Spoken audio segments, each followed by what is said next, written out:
Абе, ти си нагло на всичкото отгоре, изневерил си на момчето. Пиеш ли тав?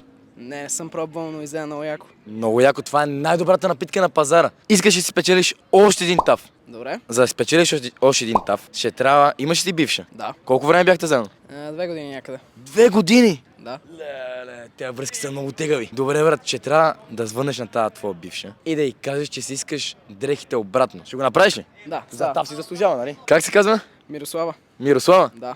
Брат, според мен ти толкова лесно се нави, според мен още имаш чувства към нея. Що скъсах тебе? Изневери. Тя ти изневери! Да. Айде да се обаждаме. Изневери не се прощават, само да ви кажа.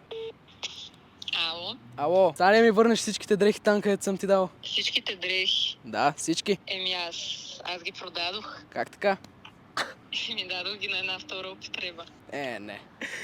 За какво са ти така или иначе не си ги искаш? Ние като разделихме ти кажа, че не ги искаш. Какво сега си се сетил? Трябват ми.